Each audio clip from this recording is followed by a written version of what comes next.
This post was made earlier today on the Hearthstone website. Climb the ladder with Hearthstone Esports in 2023. Are you ready for the 10th year of competitive Hearthstone? This year is going to look a bit different from the previous few. Let's get into what is coming to Hearthstone Esports. And the big takeaway here is that it is a mere fraction of what it used to be when it comes to events, prize pools, opportunities. Basically, this is a shell of what Hearthstone Esports has always been in the past. There's a lot of details here. Of course, there will be a link down below in the description when you're watching this on YouTube if you want to read all of this yourself and form your own thoughts. But the moral of the story, the takeaway is Hearthstone Esports used to have a lot of stuff, and now it has very little stuff, money-wise, event-wise, and so on.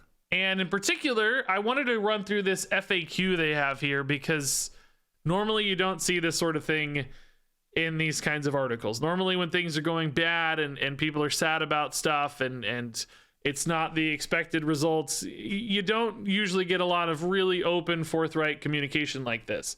Let's go through some of these in particular. Like, how come the 3 Masters Tour events don't have any prize pools? With players having a direct qualification path to the World Championship by playing ladder, we want to prioritize rewarding the most consistent players over the course of the whole year. So honestly, ignore everything I just said. That is not a very direct or forthright answer, to be honest. That is definitely some PR speak. But to acknowledge it, they are posing the question. This would be the sort of thing that you don't have to mention. You could just not include this question and kind of gloss over the fact they're calling out very, very readily here that Master Tours events don't have prize pools. This is the PR speak way of saying, like, oh, we want the World Championship to be the big event and that'll reward all the consistency throughout the year. In reality, of course, it's not going to pan out that way. Only 8 people, I think it is, are actually going to win any money by this system. You're asking people to commit countless hours grinding the top of the ladder, countless hours competing in these tournaments for a sliver of a chance at getting a sliver of a prize pool, because the prize pools are all smaller in total. So it's an incredibly top-heavy prize pool distribution where a tiny few people get a majority of the prizes, and the prizes, frankly, are not as much anyway. I guess the World Championship might be the same, but there's just nothing along the way, which of course makes it an impossible proposition for a professional player. Clearly that expected value is functionally 0 for most people. So I guess this is the sort of more direct question I respected them answering. Does this mean that Hearthstone is declining/failing? The current scope of Hearthstone Esports is separate from the success of Hearthstone. We are thrilled with the upcoming content plans for the game and can't wait for players to get to see what is being worked on in the years to come. So, as is always the case when you get these sorts of announcements where, hey, esports is getting cut in half, not even half, cut in a 10th. I don't even know what the number is, but esports is being, deprioritized. What's a good word to use? Hearthstone Esports is being gutted. Maybe gutted's a good word. I think that's actually a pretty fair assessment. Hearthstone Esports is being gutted, and anytime you have these sorts of things happen, of course, the discourse immediately becomes dead game. Like, oh man, they're not making enough money to support esports. It's a dead game. So they're saying they're getting out ahead of that kind of discourse with this acknowledgement of this question. And I'm going to be honest, I actually agree with them here. I don't think that Hearthstone in general's performance is really all that correlated with Hearthstone Esports' performance. Now, that's not to say Hearthstone isn't declining. I do think Hearthstone is declining, but I don't think it's because of Hearthstone Esports, nor is this actually an indicator of that decline, because nobody really watched anyway. If I wasn't telling you this right now, you may never realize any of this happened because you don't care about Hearthstone Esports. I venture that a vast majority of the player base does not actually care at all about esports these days. At some point they did in the past. There was a lot more hoopla around esports back in the day, early days, first few years of Hearthstone in particular. A lot of people watched. But nowadays, nobody's plugged in. So I think it would be irresponsible to associate the Hearthstone esports decline as a causal variable in the decline of Hearthstone in general. But, you know, they are going to correlate, I guess, at least a little and decline together. But it's not the reason why. Nor do I actually think it's an indicator. I think when you talk about why Hearthstone esports is losing support, it's a super simple equation. It's all about ROI. What is esports? Why do companies do esports? Because it is a promotional vehicle for the game. It's a promotional tool for the game. It's a way to showcase the game, get people excited about the game, get people invested in the game. Sometimes it can be used as a grassroots way to get people to play the game, like, oh, I'm going to be the next world champion sort of stuff. But it's all marketing, right? Esports only exists as a vehicle for marketing. They want the game to grow based on esports. And when we look at Hearthstone esports in particular, it has not delivered anything close to a real ROI. I don't have the inside numbers, obviously, but I can tell you this with 99.9999% certainty, just because I know how it works. I can see the numbers. Hearthstone esports events on YouTube have been getting something like 2,000, sometimes like 4,000 viewers. I think the World Championship got up to like 6,000 or 8,000 viewers, which is not a lot, to say the least. And in fact, if you just compare that to like a streamer, like there's a lot of streamers who will get 8,000 viewers, right? Disguised Toast will get 8,000 viewers, right? And if you were to pay Disguised Toast for a sponsored stream of Hearthstone, if they were going to do some influencer marketing, like I do or anybody else does, you know, we get paid to do streams and stuff. For Disguised Toast streaming to 8,000 to 10,000 viewers, Blizzard would pay him roughly $8,000 to $10,000. $1 per viewer per hour is a relatively common rate. Maybe a little more, maybe a little less, depending on certain variables, of course. But roughly $8,000 to $10,000 an hour they would pay Disguised Toast to play Hearthstone and get that same amount of visibility or marketing value to Disguised Toast's audience for $10,000 an hour, which may sound like a lot, but remember, this is Blizzard, multi-billion-dollar company. That is pennies, right? How much are they spending on Hearthstone esports per hour? Many times higher than that. Number one, you have prize pools, $500,000 for the World Championship. The World Championship ran for, I think, 3 days, probably 8 to 10 hours a day.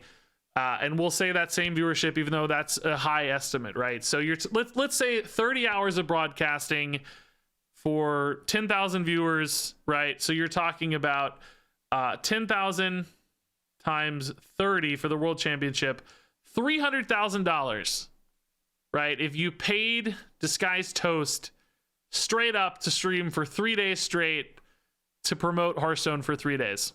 The prize pool for Hearthstone esports already $500,000, so they've already paid way too much. They're already way over budget comparative to paying influencers. It wouldn't all go to Disguised Toast, of course, right? You'd spread it around, but effective rate's the same. But that's not all, right?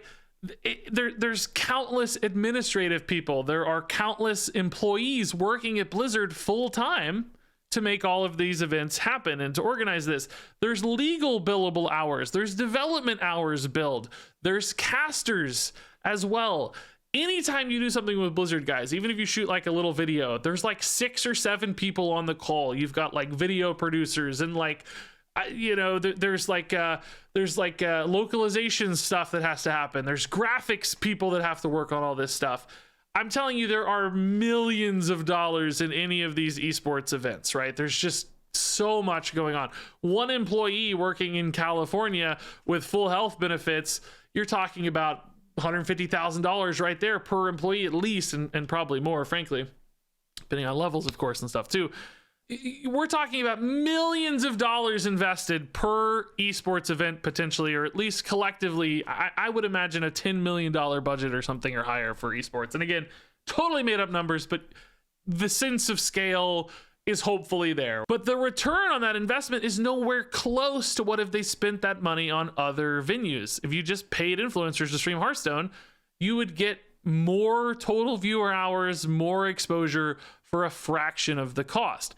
Now, on top of that, there's another side of this equation too. The people watching Hearthstone esports are already playing Hearthstone. So you're marketing the game to people who are already endemic. They're already a part of the system. You're not actually reaching any new players, or at least a very, very small fraction of the audience will be new players. So are you actually leading to any sort of incremental growth or incremental value? Probably not. Are people buying extra packs? Are they playing the game extra? Is there more engagement because of esports? Perhaps a little, but you're not growing the game. You're not using your investment there to turn into actual valuable new customers or growth.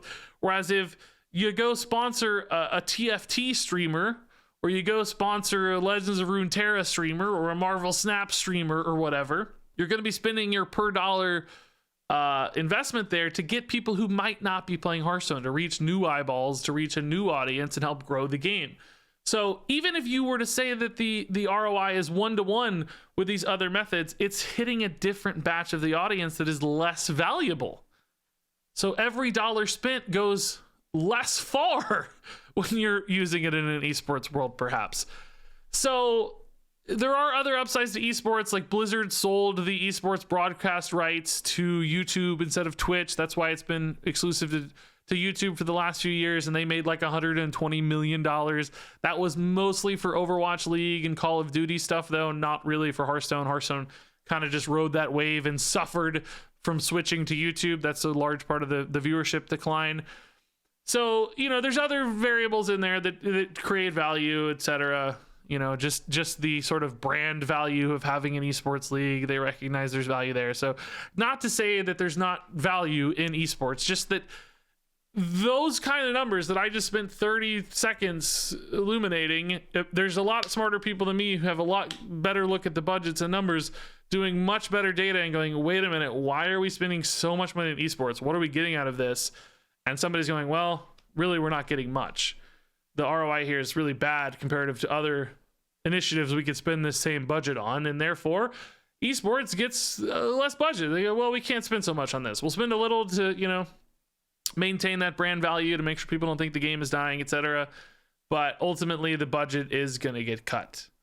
To me, it is a hard truth. It sucks. I wish esports was worth it, but I'm sure that's the sort of equations that are being measured and balanced out, and esports is just not making the cut. Of course, the way to fix that is to get a bigger audience, to make it worth more, to make it, you know, an actual marketing value. I do think there were some opportunities lost in the world of Hearthstone Esports for that. I do think Hearthstone Esports is a little too buttoned up for a lot of viewers. I think it's really professional and well executed, and they do a great job of it. Like, all the casters are magnificent at being professional and you know, explaining everything and being super analytical and stuff. They're really good at that. But I do think the audience craves more friendliness and more casual vibes for Hearthstone. I don't think people want like super in-depth analysis. I mean, obviously some do, but I think a bigger portion want just to hang out and watch some fun Hearthstone games. And that's why streamers tend to do well in Hearthstone and have historically done well in Hearthstone, because people crave that kind of one-on-one casual feel. Even at the high level, I think the presentation could accommodate that a little bit better. But also, I don't think people want to watch 10-hour broadcasts of endless Hearthstone games. It's an all-day commitment to watch a Hearthstone esports event. It's all weekend commitment. You've got to watch everything. It's impossible to just tune in and catch a little and get the kind of highlights, get the main story, get the beats, get the characters.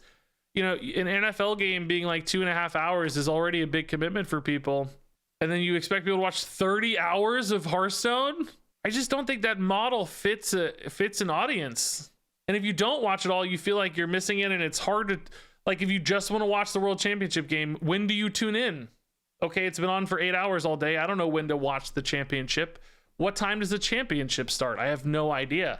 So there are these kind of like structural problems, I feel like, too, that make it hard for people to watch esports. So what's the solution? I don't know. I don't know that there is one. I think our window for Hearthstone Esports might be gone. I think that's sad. I wish that the ecosystem could support it. I love the casters. I love a lot of pro players. I wish it worked, but I don't know that it's ever going to work again. I'm afraid it's just too far gone. Now, I don't think that is an indicator that the game is declining. I do think Hearthstone is declining, but that's not the reason I think Hearthstone is declining. Number one, just age happens. I think Marvel Snap has pulled a large portion of the player base away from Hearthstone. I think people are frustrated by the design direction of Hearthstone, at least the vocal audiences. So I don't know. We don't really know if Hearthstone's declining or not. We don't have data. If it's not declining, I would say it's probably declining among the really dedicated player base and the like YouTube and Twitch watchers of the world, you guys, but maybe not declining among casual mobile audiences. So maybe the game is staying relatively flat and level, but the audience has shifted. I bet it's had a sort of a focus shift if the numbers are indeed level, but I don't even think the numbers are level. But we don't know. It's just speculation. Most of the data we see suggests the game is getting less and less popular over time. Still a top game by most metrics, still high on Twitch. I mean, like Ixar had cited that if Battlegrounds were on Steam, it would be like a top 10 game. There's still a lot of meat on the bone basically for Hearthstone. I think the game will be fine for 5-10 years probably, but definitely in decline as far as the data I can see. Has esports really worked as an investment for any game though? That's a great conversation point, actually. I wanted to talk about that. So this is not just actually a Hearthstone phenomenon right now. There are a ton of esports companies, teams, and other games who are all suffering in the world of esports right now. A lot of money and investment and success has kind of been sucked out of the esports world recently, it feels like. It seems like esports as an industry is regressing to the mean a little bit. I think it ballooned and ballooned and ballooned for a long time. A lot of money came in, a lot of big money came in, sponsors came in, and they're realizing there's really not as much ROI as anybody was expecting.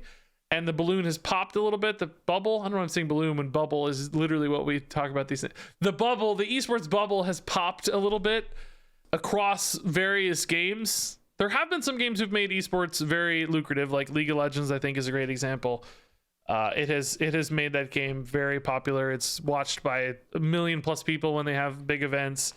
That has been a positive return for League, but it's definitely rarer for one to be a huge hit than otherwise.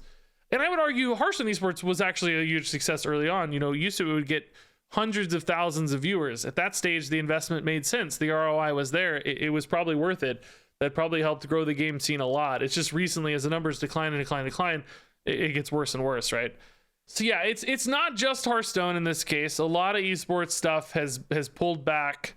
The Hearthstone timing here probably feels bad. A lot of things have hit Hearthstone negatively. Very recently, they just got pulled out of China. So the Chinese market of Hearthstone's gone for now, for the foreseeable future. Esports just got cut a ton. I think there's been a lot of general unrest around the standard format balance and meta staleness of the last month. Quite a few negative things hitting all at once. This will end the game. It's over. Listen, if the game is going to end, if the game is over, it is not going to be because of esports. I just don't buy that argument. No one was watching anyway. If the 4,000 people watching esports ends the game, if those people are so upset by not having esports to watch that it ends the game, we were doomed anyway. This is bad. I don't want to minimize how I think this is a really negative update. Number one, for the people involved in it, the casters, the esports employees, the admins, all of the people working. It sucks for them that they're not going to have as many opportunities, as many paychecks. It's really bad news. I wish it weren't happening, but it feels like a real over exaggeration to say that this would kill Hearthstone.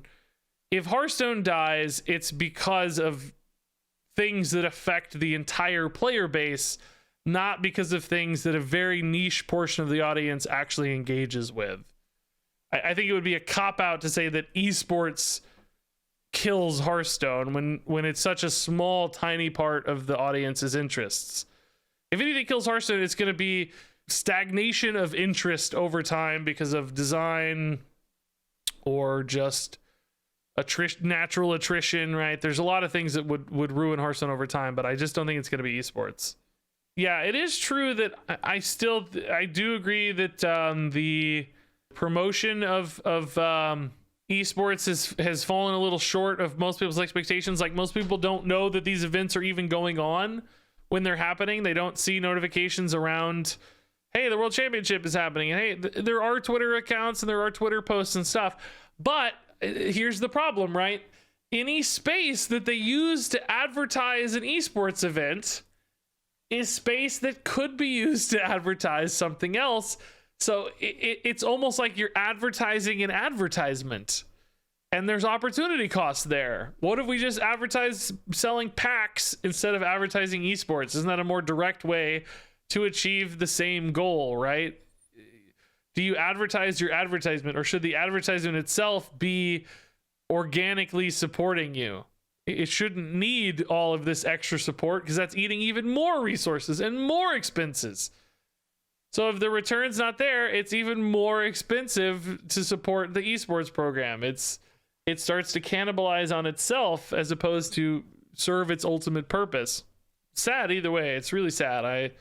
I'm trying to give everybody a realistic perspective, but I don't want to lose sight of the weight of it. It sucks. There's a lot of people who are having a really bad day today because they're worried about like their careers and the future of this. So it's tough. At the end of the day, I don't think this will matter to most players, and certainly not my audience. I don't think I have a huge crossover with esports. I'm sure some of you care, but most of you probably don't care about esports very much. So I'm sad for everybody else. I'm not actually worried about my prospects, immediate or even long-term, really all that much, any more than I was. I mean, I've always been worried about Hearthstone's long-term success, but I don't really feel like this accelerates that demise. I think bigger concerns for me are around like design and balance and update regularity, right? Those are the things I worry about for Hearthstone more than I worry about esports.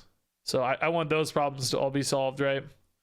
Here's a counterpoint, by the way. Here, literally 9 seconds ago. People thinking content creation streaming Hearthstone won't get hit as well from today's announcement are coping hard, wishing you all the best, but if you're not one of the big ones, it's time to move on. There you go. Always good to have a healthy counterpoint from a respected Hearthstone player. Casey, legendary professional Hearthstone player for complexity. Right there. You guys can't quite see that, but there you go. There's your counterpoint to balance my opinion. Sad either way. Sad either way.